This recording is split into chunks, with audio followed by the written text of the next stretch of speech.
Hello, Cozy Detectives, and welcome to the Blanket Fort Files. I'm Larissa, And I'm Joy. and we're here to report on all things comfy and cozy.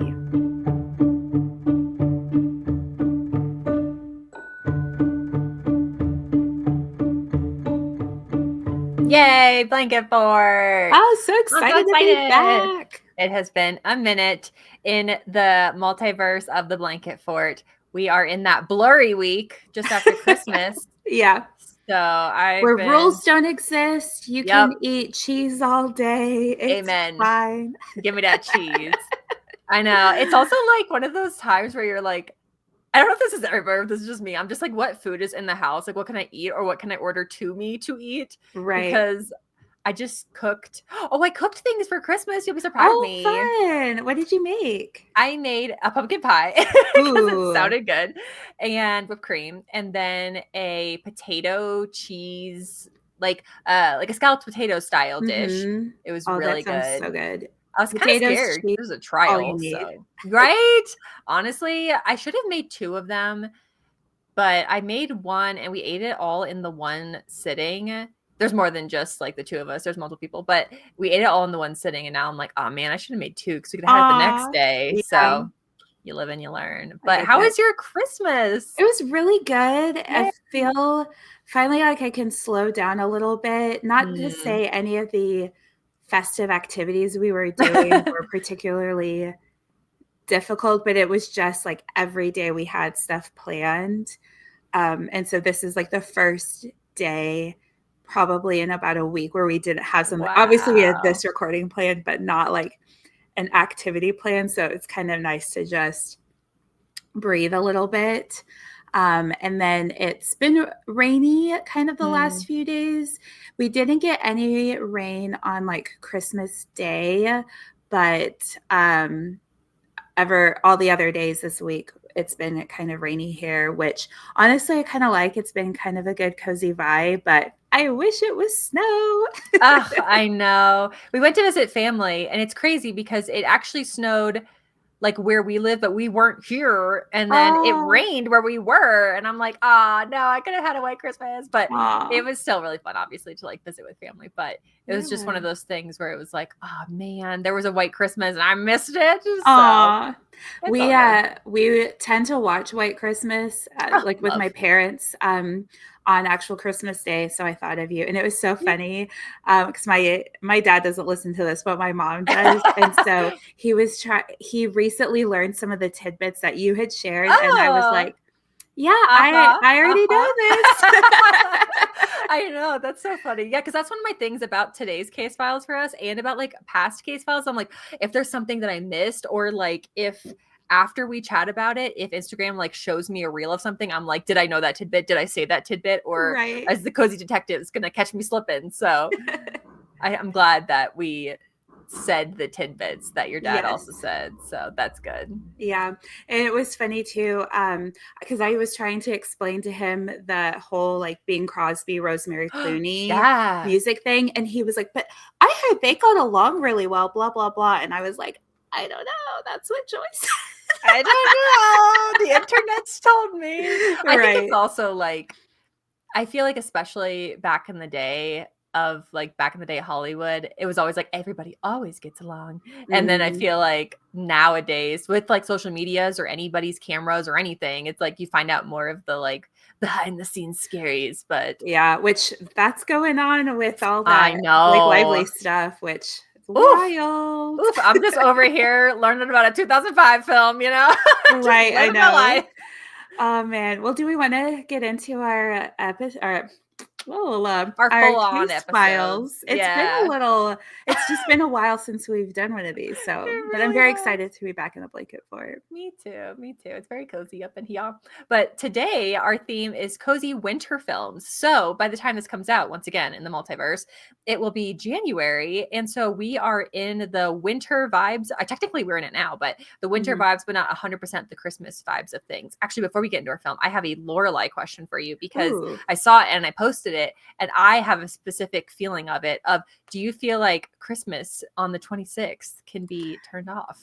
Oh, yes. I shared my Candy Cane coffee that day as well Yeah. because that's from that scene. I at least very much like very hardcore Christmas vibes until like New Year's Day, but I personally leave my trees up probably until like February, just A, the hassle of taking them down, and B, I just really like the glow, like we've talked about on here Yeah. with Christmas lights and everything.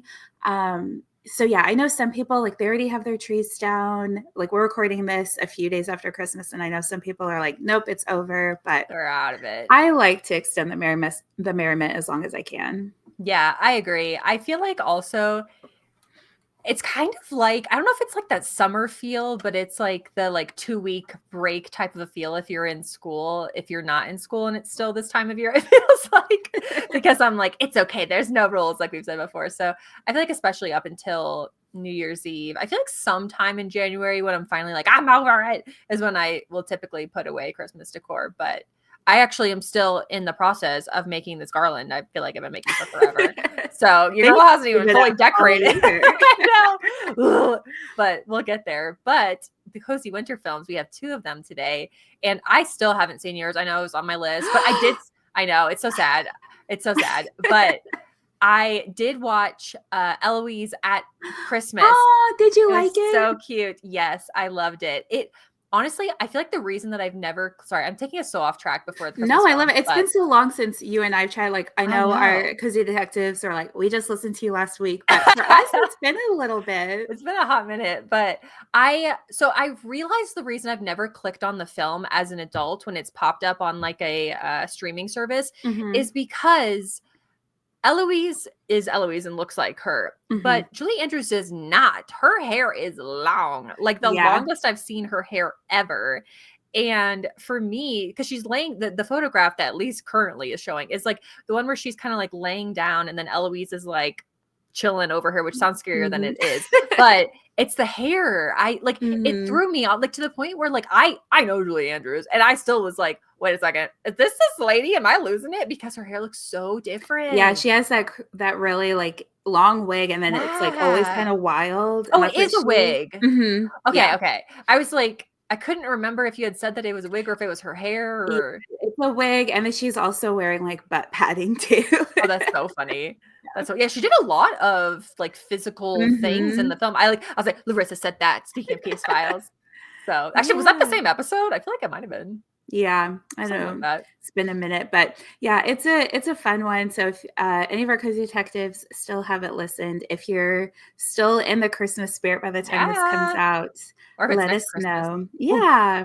And what's kind of fun about both of our films is, so I think yours takes place in a like more in the winter than mine. Like mine is kind of over the course of the different seasons, but for me it feels very winter focused.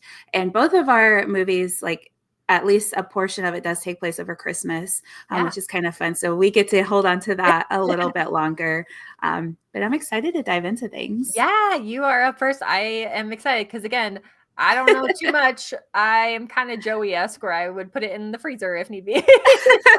Oh, so good.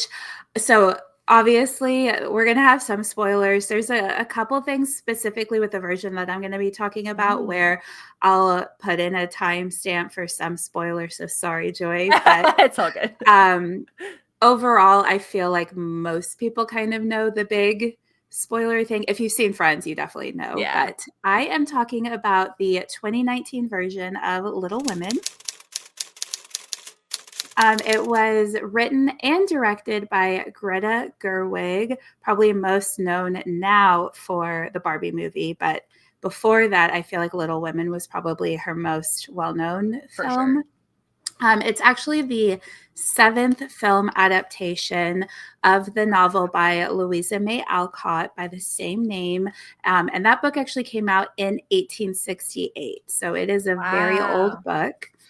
And just kind of a general synopsis, if anyone is not familiar at all with Little Women, it is about 4 sisters. They are the March sisters. So there is Meg, Jo, Beth, and Amy. And this movie, the 2019 version, is stacked. It is star-studded. Oh yeah. It has Saoirse Ronan, who plays Jo, Emma Watson, who plays Meg, Florence Pugh, who is Amy, and then Eliza Scanlon, who plays Beth. And it also stars Laura Dern, Meryl Streep, and Timothée Chalamet. So many. That's It's wild. so good. And there's other really well-known actors as well, but those are kind of like main cast. And I feel like Timothy, Saoirse, and Greta are kind of like the current version of like Johnny Depp and Tim Burton and Helena Bonham Carter, like that three of like a director and two actors that like work really well together, because they had all previously done Lady Bird together, which I don't know if you've seen that one. I haven't, but that was like the majority of their like first goes at it too, and they were like pretty unknown when they did that too. So I feel like it's fun to see them continue to do things together as their names become more worldwide known, which is really cool. So yeah, this is the second one that they did together, you just said? Yeah. Right? Okay. Thought so. Yeah, because I think Lady Bird came out in 2017. So and there is a little bit of overlap of, at least for Greta, working on that movie and working on this one. But this version is my favorite. I have seen the 90s one like once a long time ago, and I haven't seen any of the other adaptations. But for me, this one is my favorite, and I'll kind of get into why. But I'm very curious what our cozy detectives think, because online, at least as of lately, I've seen more people saying the 90s one is better. And I think for a lot of people, it's because it's more true to the book, which I haven't read, but I do like the creative liberties that Greta took with the film, which I'll get into.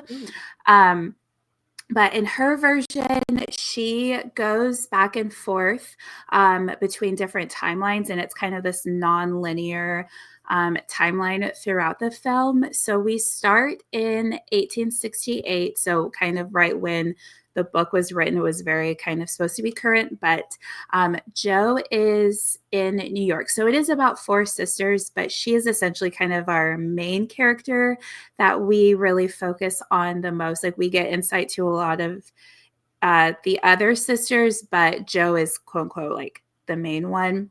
And who plays Jo again? That one's Saoirse. Saoirse, okay. I'm trying to like put the faces with it. Okay. Yeah. So she is in New York as a teacher, and she's trying to become a published writer.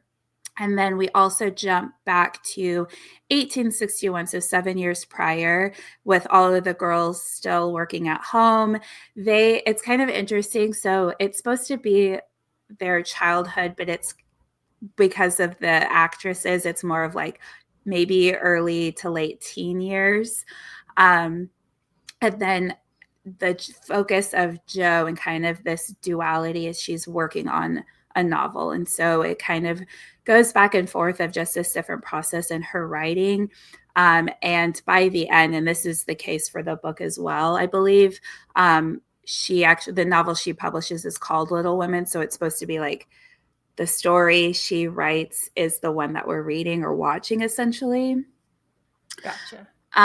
But a little bit of breakdown of the four sisters, and I thought this was really cool and something I actually didn't notice when watching it, but it came up in my research, and now I want to rewatch it and look for it. But Greta and the costume designer worked together to essentially like assign a color palette to all four. I love that. So Meg, as the oldest, she obviously is very responsible. She worries about her sisters. She is really into fashion, and she does get married throughout the course of the story. And so her colors are green and lavender. Jo is obviously, as our main heroine, she's very bold and daring, adventurous. She's really independent, and that comes out a lot. So hers are red and indigo, just like very kind of bold colors. And then you have Beth, who is the more soft, quiet, considerate, careful sister, she loves playing the piano and she has browns and pinks in her wardrobe. And then Amy, the youngest, is kind of, she's a little spoiled. She's the youngest. She's very petulant. She does seek validation from her sisters, but she's very passionate. She loves very deeply. She's an artist, and so her colors are different shades of blue. And their mom, who in the movie, in the book, she goes by Marmee. That's what they call her, and that's who Laura Dern plays. She often wears some sort of combination of all of their color palettes because she's, made up of all the girls, which I just really loved learning that. Yeah. And so a little bit other tidbits about just kind of set and design choices that Greta made. So a lot of the film, it takes place within the March house.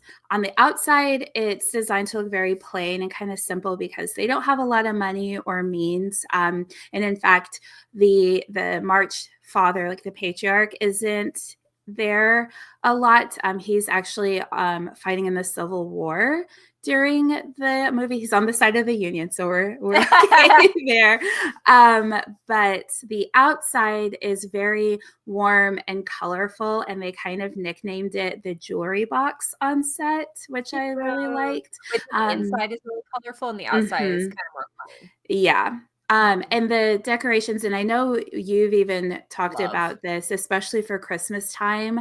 I think they do such a good job of it feeling of the times, but still creating this brightness and warmth and hominess. So even though it's not anything fancy or elaborate, it just feels very well lived in, which I just absolutely love about it. Yeah, I think that makes a huge difference also in like the feel of a story is the only way I can think to say it is like the love put into the sets, the love put into things like that. And I love when it's like you were talking about a second ago with the costumes about how like each one has a color. Like I feel like the more that you can find details about a story and it being so beloved is just, I don't know, it just makes it even that more cozy, like rewatching it or watching it back. So just that intentionality that artists put into their work. Absolutely.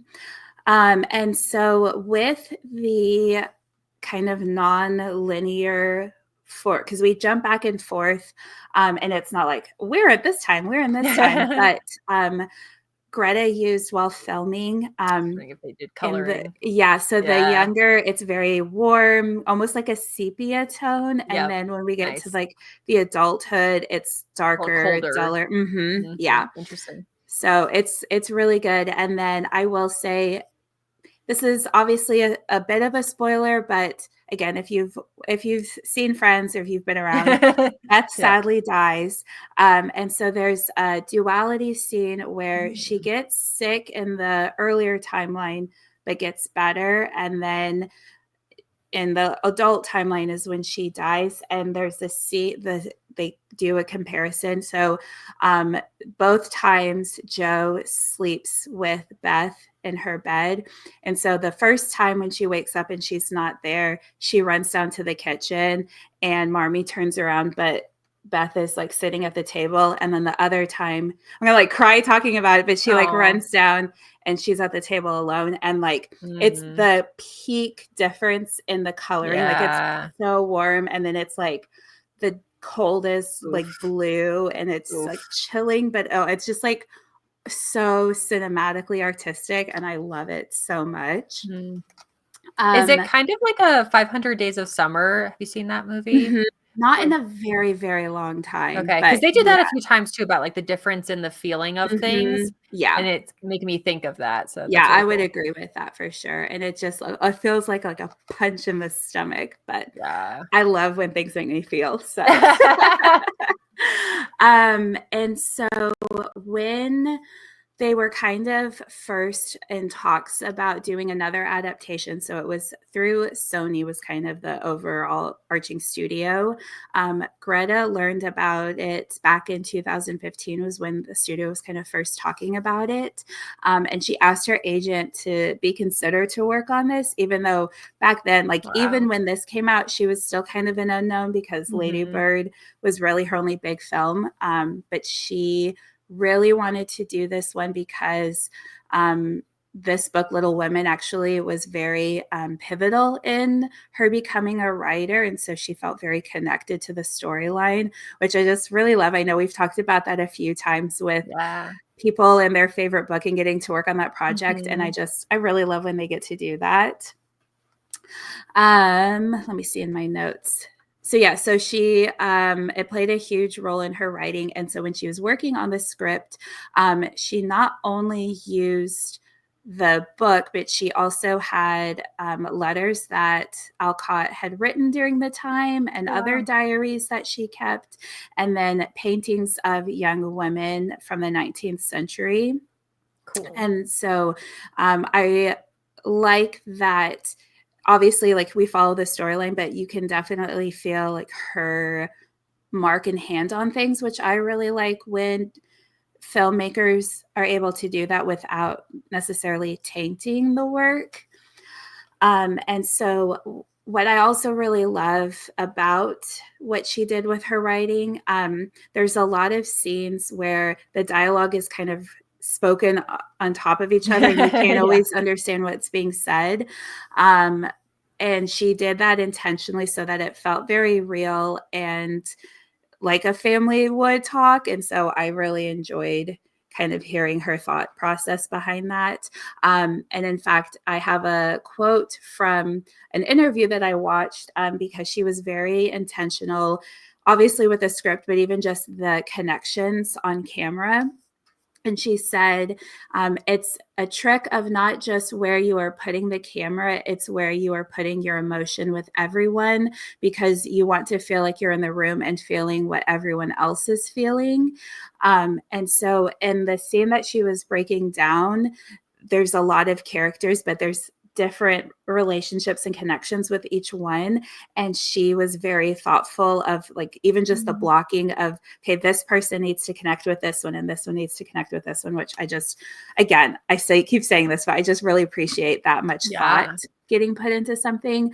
And so it really just kind of feels like you're always part of this messy family. And it just feels so real and homely again, like I said, with the sets. And then something that I really loved learning, particularly for Meryl Streep. So she plays the girl's aunt. And there is a big kind of well known speech that Amy gives about marriage. And it's kind of in terms of it being like a transaction for women. And that initially wasn't in the script, but Meryl Streep kind of contributed to that. Oh, interesting. And she and Greta kind of talked about it. And Meryl Streep was essentially wanting there to be a moment in the movie that modern audiences could understand and I guess relate to and just grasp what women felt like at the time and how they Mhm. really had no power. And so being able to kind of resonate now to back then, Like the essentially. drastic difference of Mm-hmm. yeah, Yeah. yeah. So I really appreciate it. I'm like, thanks, Meryl. I like that you added that in there. That's pretty and also good on Yeah. Greta too for, like, especially being such a beloved work of hers to be able to, like I mean, Be obviously, it's open Meryl to Streep, that. but Yeah. yeah, but it's still something where it's like, I feel like it could have been just so her baby that she's like, "No." Like, you know what I mean? Like, she Yeah. could have done that now. Yeah. And I think too, because that is one of like the most well-known Yeah. scenes from the movie. And so I just kind of I can't really imagine what it would be like. And I think it's such a turning point for audiences and their relationship with Amy because for a lot of it, and I do have a soft spot for Amy, but for a lot of it, she's kind of like a brat a little bit. Like Mm. she's the youngest. She has good moments, but she's very whiny. So I think for us to see her from this point of view, I think is More really layered. powerful. Yeah, Yeah. it makes her a more realistic and layered character for sure.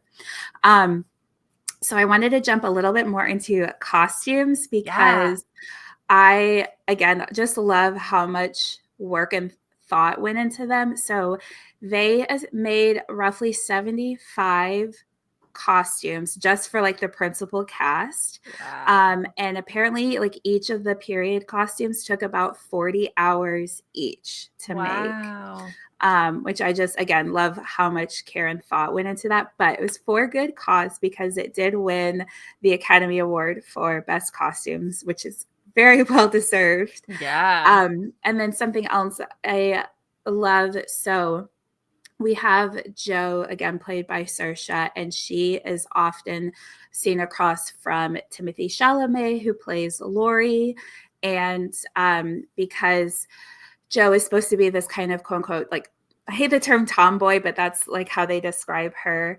And so they often wear the same clothes. And so the costume designer made duplicates of a lot of the same things so that they could, be in very similar clothes. They wear a lot of vests together, which I really, again, like that thought process behind. I feel Yeah. like this costume designer, Jacqueline, is just like so thoughtful with it, which I just love.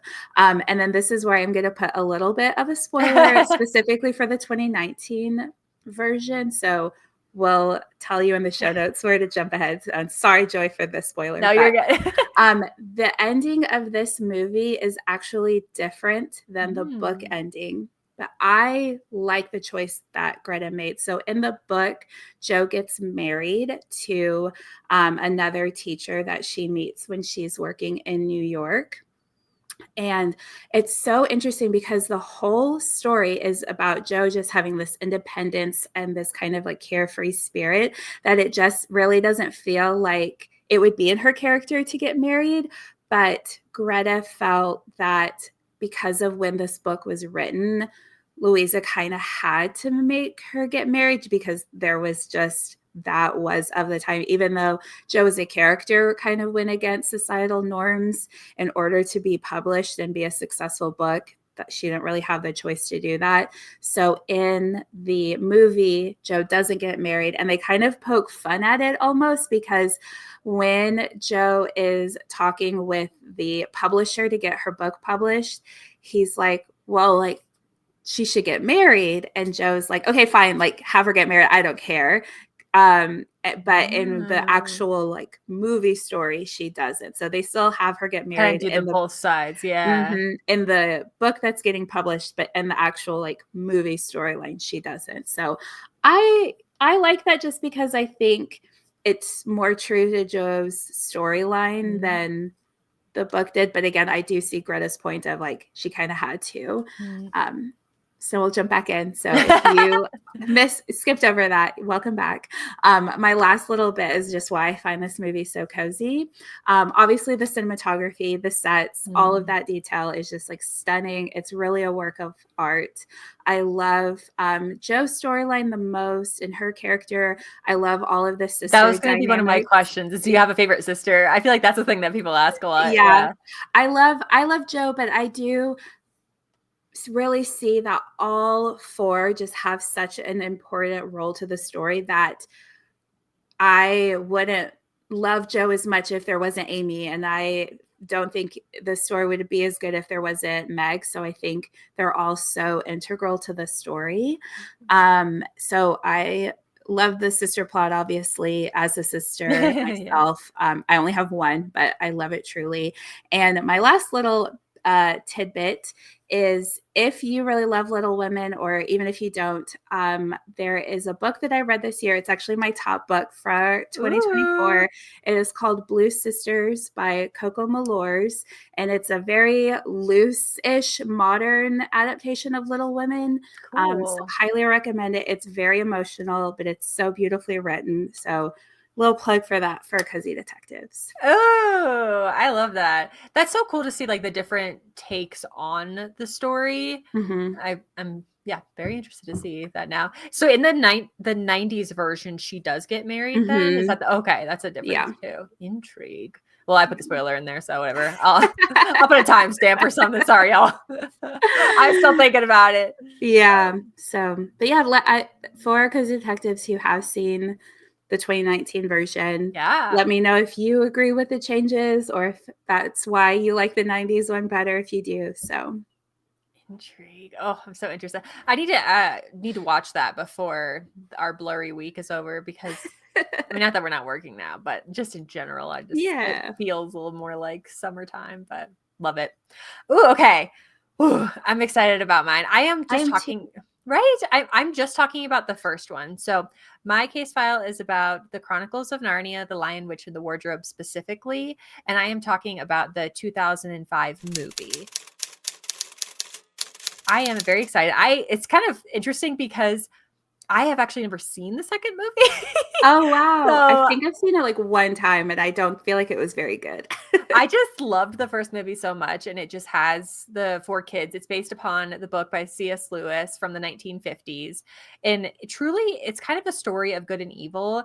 I have a few like quotes from, so Tilda Swinton, excuse me, is the White Witch, and then there is Aslan. So really, it's kind of a battle between these two over this world that lives in the wardrobe. So it's the Lion, the Witch, and the Wardrobe. And it is about these 4 children who are sent away during war from England to the kind of the outskirts of the country just to keep them safe. Their mom does that. Their dad is at battle. And then it's 2 brothers and 2 sisters. So also, this is like those randomest tidbit of joy, but the actor that plays Peter Pevensey was like my first TV childhood crush. And he's so cute. Love William. So cute. It's so funny too. Obviously, like as I've aged and I don't anymore, but when I was in high school when this movie came out, everyone, like strangers, be like, "You look like Susan Nola," and I would like. My dad was the first person to tell me that, and I was like, "I don't see it." And then I went to school the next day, and everyone was telling me, and I'm like, "Okay." She's pretty, but I just didn't see it for the longest time. I see it somewhat. I could definitely see it. Yeah. And it's interesting too because the cast is like wild. It also has James McAvoy as Mr. Tumnus. And so again, kind of the overall plot of it is the kids are sent away. They are with somebody else. He has a wardrobe, which is kind of in this room all by itself. They're playing hide and seek, and then the youngest, Lucy, played by Georgie, which is such a cute name. I love it. She goes to hide in the wardrobe and starts backing up, and then the wardrobe, she like ends up in like a snow-covered world. So she ends up in Narnia, and then eventually, through different things, all 4 kids end up in Narnia. But like I'm gonna do some spoilers for sure because I don't really know how to explain it without it. Yeah. But we find out a little bit later that actually Edmund, the younger brother, had already been there before too. And so he ended up having like met the White Witch, who is the baddie. And then it's kind of like what happens there. There is a betrayal of brothers and sisters and things like that. But it's kind of more, I've always seen it more of, depending on which viewpoint you're kind of looking at as, like it is a betrayal for sure, but then there's a large redemption from that, but there is a sacrifice that has to be made because of that. So speaking of kind of like the good and the evil side of it, so there is Aslan, who is the original creator of Narnia. He is also the original king, so he's the one who's meant to be the king of Narnia, and then a lion was used to represent Aslan. So if you see that in any of the posters or anything like that, that's who Aslan is. And my favorite line, and it is from the end, but I feel like this really described Aslan as a character, which is he's not a tame lion, but he is good. And I think that's so good. Yeah. And then Tilda Swinton, why do I always keep adding S to her? You're good. But she describes the White Witch as she doesn't have a heart, she doesn't have a conscience or any sense of honor or social responsibility or compassion. Every creature in Narnia is terrified of the White Witch, which is I think a pretty accurate description of this character.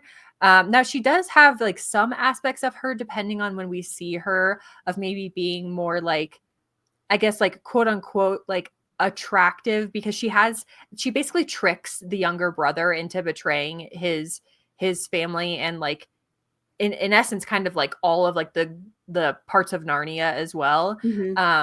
But I thought this was so interesting. Like speaking of costuming, so the way that they described it is she doesn't actually change her dress or her gown, but it changes with her depending on what's going on. And I thought that was right. I had never noticed that until like you start like what they kind of showed them back to back. I was like, oh, that's interesting. So when we first see her, she's on her sleigh, like she's full on, I'm the queen of Narnia. So she has a huge crown and she's very like kind of Snow White, like type of very I guess elegant could be the word, but also she's the baddie. So that's where it's like it's kind of confusing to say. But then later when she starts losing her power, okay, well now her crown is a little bit smaller. And then we get to there is one like really, I think it's a very important scene to have in it. But it is like a really dark scene and she's wearing black and she has a crow on her shoulder in that scene. And so it's just so interesting. And then when she goes, there is a battle as well. So when she goes into battle, there's like no snow at all. And it's like not winter anymore. So it's very interesting. Andrew Adamson is the writer and the director. And then it was filmed in New Zealand, which I thought was really interesting. I feel like New Zealand is used for a lot of like otherworldly style like locations because there just are so many locations there that just, I mean, you could go from being in the Shire to being in Narnia. It's pretty impressive. Love that. And then I thought this was a really sweet quote. They were just kind of filming something on set, and the first AD said this, who is Casey Hodenfeld. Sorry, Casey. But he said, "These are kids, and it's about them having fun. And this movie works if these kids have as much fun as they can. They're kids." And I was like, yes, you go, Casey, you know? Because I feel like, again, like in a lot of hearing things about different sets from childhood type things from actors, it's not always like good, but it feels like this set really paid a lot of attention to making sure that the kids had fun. And then when they were even casting the kids, they really just wanted to make sure that they worked as a unit and acted like a family because they're supposed to be siblings. And so it was really sweet to also see behind the scenes where like, if little Georgie was like feeling self-conscious or kind of nervous, she would just like go sit like on like one of the older kids' laps and just like hang out with them. Or they would all like, they came up with this little song when they were checking to see if the film was good. So like a few times they just like hear them singing it in the background, their little like so cute, check if the camera's good type of thing. And then they filmed for 7 months, which is wild. They were there for quite a while. Oh my gosh. It's also so cute because they're at that age, which if you're not at that age, it can be easy to forget, but they were going through growing pains. And so sometimes they'd have to stop filming for a little bit because like specifically there's a part where Lucy was like, ow, my legs, it hurts. I'm like, oh, poor little nugget. And it was really cool that the first time that Lucy sees Narnia was the same time that Georgie saw Narnia, which is so cool. So they like basically blindfolded her and brought her onto the set and then was like, okay, you're going to see Narnia. So she like takes off because she like walks, I think backwards through it. But then when they started recording was the first time she saw it too. Wow. That's so special. Yeah. They're really interested in seeing all of the, like the reactions feel real and be real. I have one scene in particular that I wanted to kind of break down in a little bit of a way. So it's the scene where, I mean, again, spoilers for all of it, but it is going from winter kind of back to summer. So all of Narnia is covered in ice and snow and very cold. And they are running from some wolves and they're on I guess there's like a waterfall behind them and then there's a river, but it starts to kind of break down. And so it goes from being frozen to now it's like flowing water. And it is wild how much time and effort and everything was put into that scene. Like in particular, that's a scene that I saw them really break down. So it is 12 pieces of ice that were on hydraulics, all individual hydraulics. There was so many different, so there was a live action part of it that was filmed in New Zealand. The water plates part of it was filmed in Poland. Background regions where you're kind of like just seeing the overall, like, I guess, scenery of it was also a different part of Poland. The water scene, which I'll talk about in a second, was filmed in Prague. And then the CGI and the actual like breaking of the water was filmed inside and outside in Los Angeles, depending on. It is wild. That's a lot. Yeah. It is so much. The reset time, because of how intricate the set was that the kids were walking on, it could reset for up to an hour and a half to make it like just like look like they just walked onto it again, which I'm just gonna keep saying is wow, because that is just so much time and effort put into it. But I mean, obviously it turned out really, really well. I feel like the CGI in this, and because of all of the different aspects that they kind of folded together to have this scene, and I would presume the majority of the rest of the scenes as well, I feel like it really has this movie hold up in a beautiful way. So there was a miniature environment and then a larger miniature environment that they used to kind of like break down the ice, because there's a shot where you look at the ice and the waterfall just kind of like cracks and breaks and falls, which then in the movie leads to the kids. The older brother puts a sword in one specific block of ice, and like a wave crashes over them and they float down the river. And they did that like over and over and over in this huge pool. They just had, I know, but it's really funny too, because the kids are so excited. Like specifically, I think the older brother, so the actor William, I think he was more nervous about making sure that he got the sword into the ice correctly. And then the younger sister, Georgie, was just like, I'm going to have so much adrenaline, I'm just going to hold on the whole time. Aww, that's so cute. That feels very much like their characters. Right. I feel like the older sister, who is Susan, played by Anna, actually don't know how to say her last name, Popplewell? Sorry, Anna. I feel like she was probably in the 15-ish, 16-ish range of age. That's me guessing, because the older brother was 17 when they filmed. But I feel like that would, especially for like 15 or 16, you're just like, okay, I'm just going to hold on to this and we're just going to be fine and it's all going to be okay. But yeah, they did that over and over. And it was really cool to watch them watch the film, because they counted down. And then basically it was kind of like I feel like Georgie called it like a ride. I don't think she said the word Disney, but it like feels like that. Because they're holding on and then the wave just kind of crashes over them and they float down the river. And it was amazing to see all of the different aspects of it. And I would say the detail in this, very similar to your case file, is just also really what makes it hold up in even like the CGI way, because we're about to hit 20 years. Oh my gosh, I just realized that.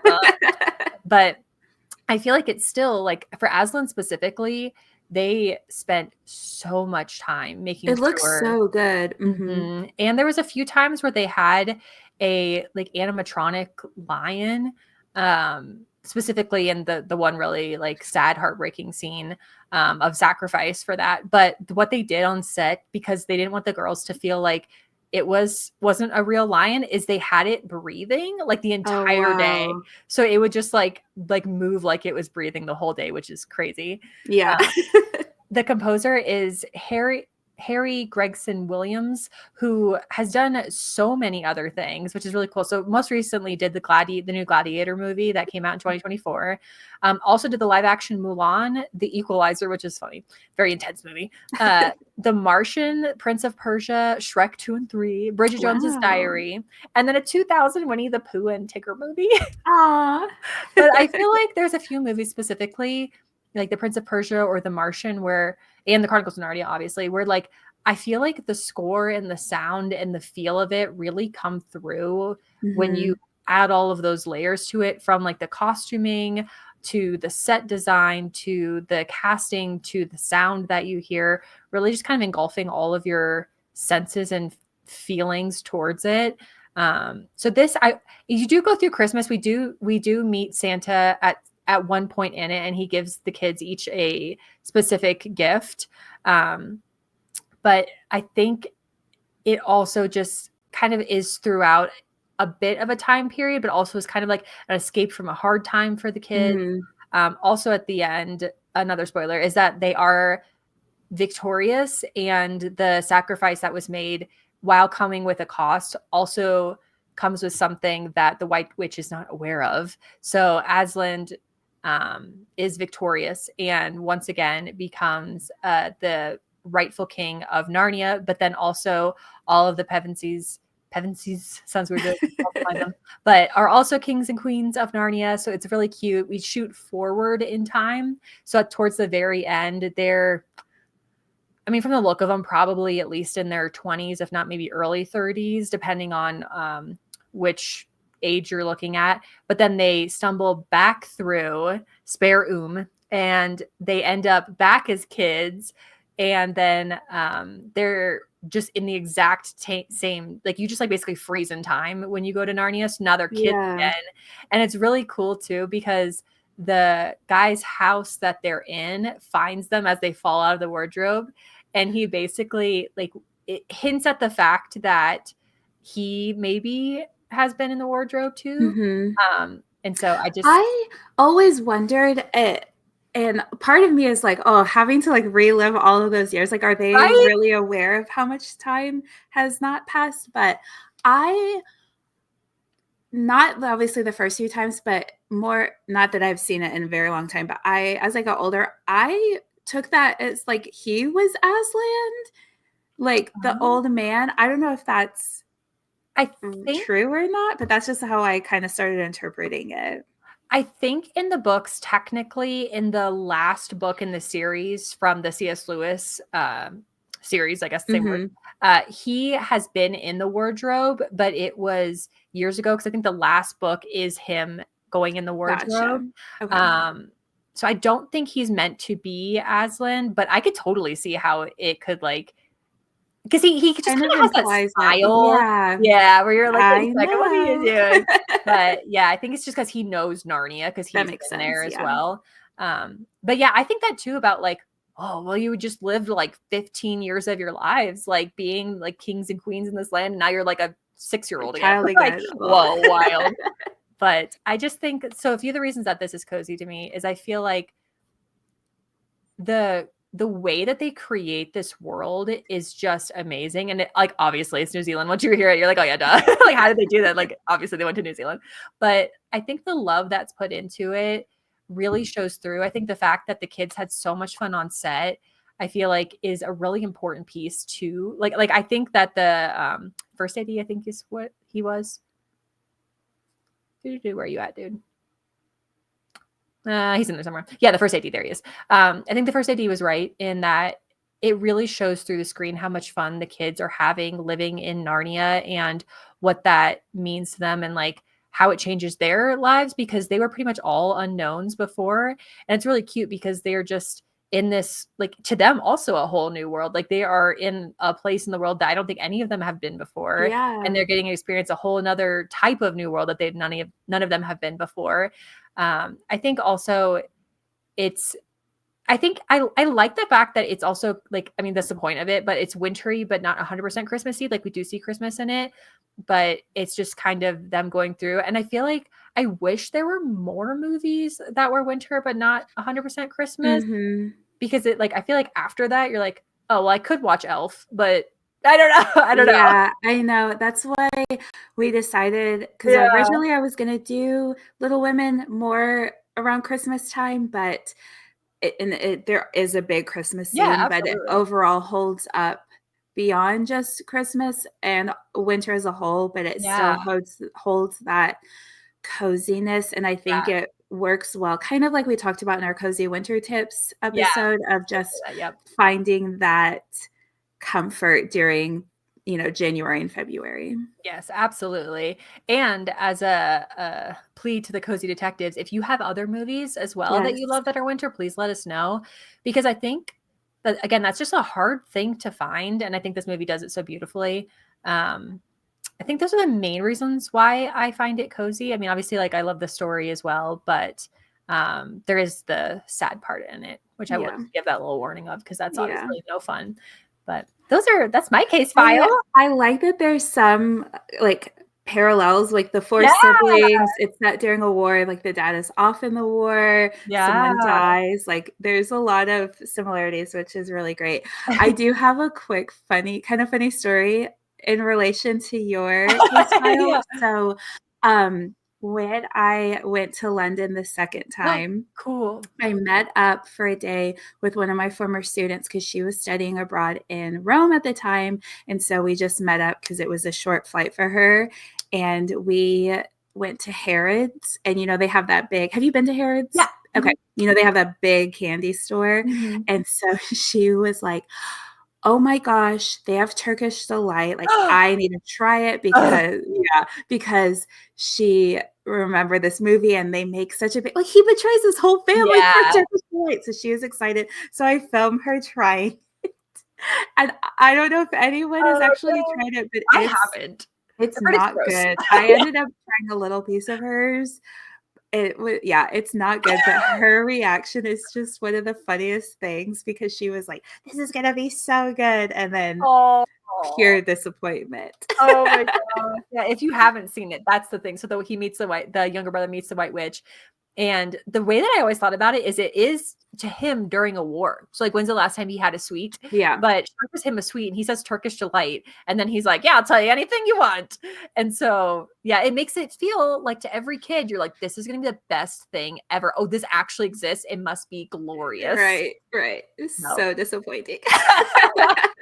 So sad. I don't even actually know what is in Turkish delight. Do you know It the kind recipe? of is like, so she had 2 flavors. I only Oh, there's tried the flavors. one because I was like, "No," but she had a lemon one and a rose flavored one, Oh. and it's like a fruity, almost like gummy texture, and then it's, like, covered in powdered sugar, so I think that combination was what wasn't so good about it. I don't know.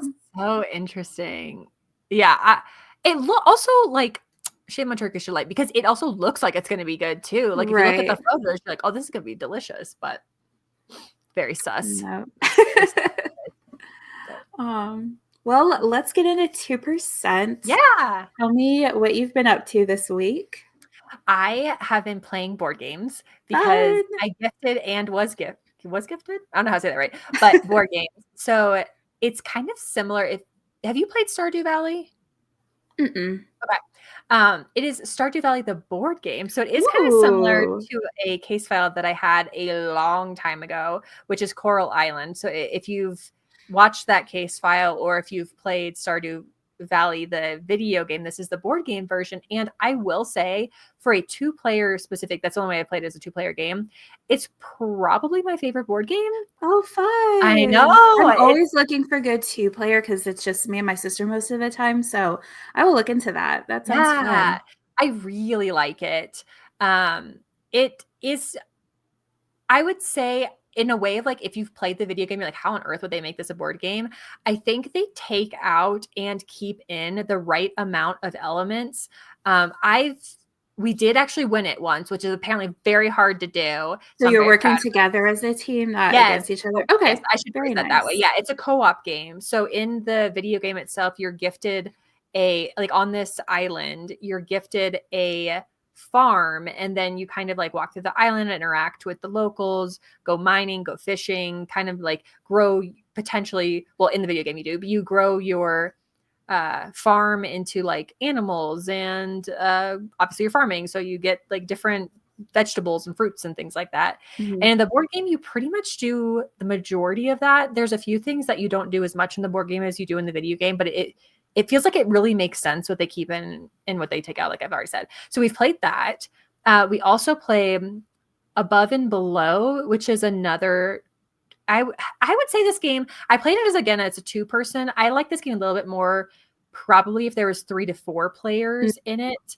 But we've been I'll tell you what though, I've learned 3 different board games in the last like 4 to 5 Oh, days. man, yeah. My brain's like, wait, what do I do?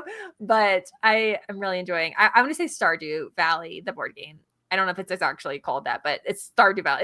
It's the same people that create Stardew Valley, so Yeah, it's not like not that it would be bad if it was an off brand, but it is the actual makers. nice. Um, that's been my 2%. It's been really fun. We actually have Fun. a game that's paused right now because you go through a year too. So Oh, you go through all wow. 4 seasons. So we're just about to go into fall. So we got a lot to do in the Fun. last 2 seasons. But I'm definitely gonna check that out, even though I've it's really never fun. played a video game, but I'm always looking for good two-player board games because I feel like most of them, you just need a Yeah. big group to play, and I'm like, "No, I just need something for Right? 2." That's what we were trying to that was specifically the goal, which is so funny that we each got each other a board game, but, Cute. this is the one that I was gifted, so I'm like, oh man, I like, 'cause I'm like, I wanna do there's Near and Far is another board game by the same makers of Above and Below, and I like that one, but Mhm. maybe it's just because 'cause I've played Stardew, but I really like it. But what's your Nice. 2%? So yesterday I had a little craft day with some friends, and Oh, we put up a bunch of magazines and made little yay. Pretty. collages, mood boards for the next year. So Nice. that was really fun. We actually had a really good day. Like we drove out. I didn't mention this in our travel episode, and I don't know why, but Dallas is home to the largest half-price bookstore in the whole world. Cool. So we drove out and spent some time there because they were having a big sale. And then we came back here and did our mood boards. We went out to dinner in this one town that they do a lot of like Christmas decorations. We didn't stay there too long to walk around because it was very crowded. And then we just came back and did some more crafting. So it was a really fun day. So fun. Where are you going to hang your mood board? I don't know, probably in my like workspace area, just up around my desk. It was very much like I didn't necessarily do anything super of like, oh, I really have to do this, except I did manifest a little Tiffany lamp. So hopefully 2025 will be when I get that. But I thought of you when I cut it out. Love it.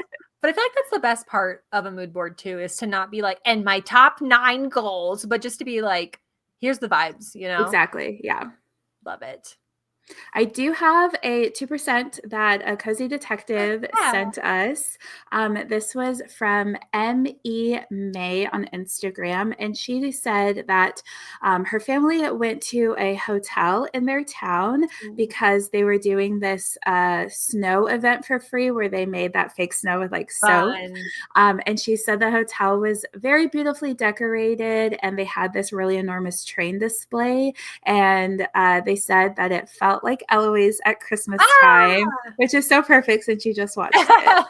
Cute. What a great. I feel like sometimes hotels can do a really good job with that. Yeah. Like, ooh, I'm in a whole nother town or world or whatever it is. Yeah. Thank you for listening and joining us in our cozy blanket fort of winterness. Almost said fall. Goodness gravy. Be sure to follow us on Instagram and YouTube at Blanket Fort Files Pod. Send us your 2% so we can share that with all of our other cozy detectives. Subscribe wherever you listen to your podcast, and join us next week in the Blanket Fort, where we discuss the coziness of our favorite bears. It can't get cozier than that. I'm so excited. I'm going to use my bear mug. I love it.